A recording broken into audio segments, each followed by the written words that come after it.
किसी को कोई धनराशि देना चाहते हैं, कोई पूजा पाठ करना चाहते हैं और अर्थ का संयोजन दूसरी प्रक्रिया में लगना है। पारिवारिक लोगों के द्वारा ये कहा जा रहा है कि इसे दूसरे काम में लगाओ, तो फिर हम धर्म कर्म वो कार्य कैसे करें? इसके लिए अपने यहाँ एक विशिष्ट प्रक्रिया का उल्लेख किया गया।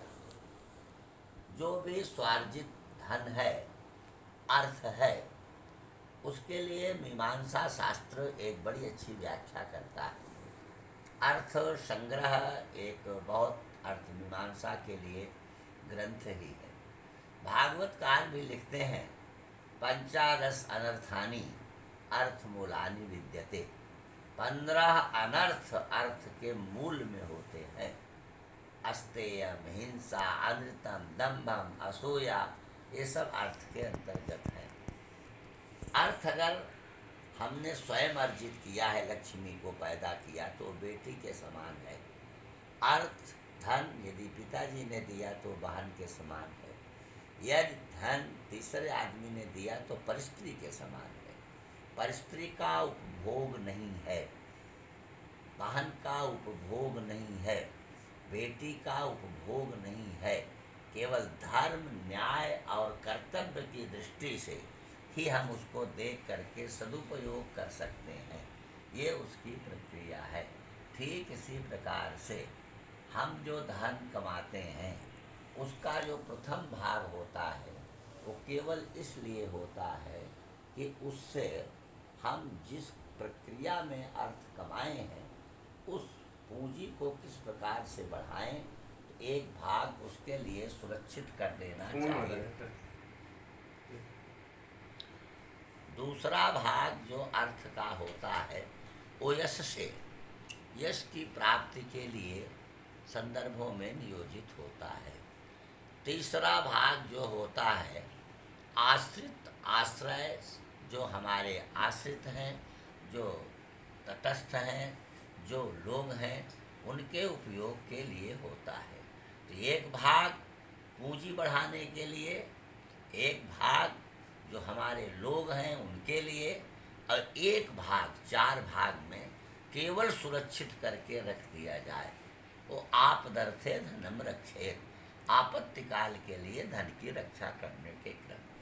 उसका जो चौथा भाग धन का है, धर्म, कर्म, पूजा पाठ, दान, दक्षिणा, यश, कीर्ति, इस सब के लिए प्रयोग में किया जाता है।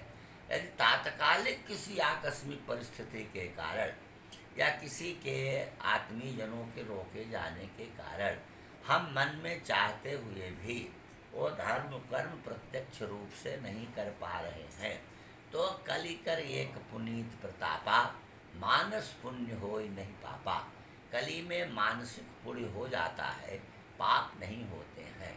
तो हम एकांत में बहुत धीरे से बैठकर ध्यान करके मन से ही वो हम धर्म कर्म कर सकते हैं, उसका पुण्य हमको मिल जाएगा। प्रत्यक्ष में तीर्थ यात्रा ना करें, प्रत्यक्ष में दान ना दें, प्रत्यक्ष में ब्राह्मण भोजन ना कराएं, तो मानसिक रूप से ही हम ब्राह्मण भोजन करा दें, मानसिक रूप से ही हम अयोध्या, काशी, मथुरा, वृंदावन, हरिद्वार चले जाएं, तो मानसिक रूप से हम उसको कर सकते हैं।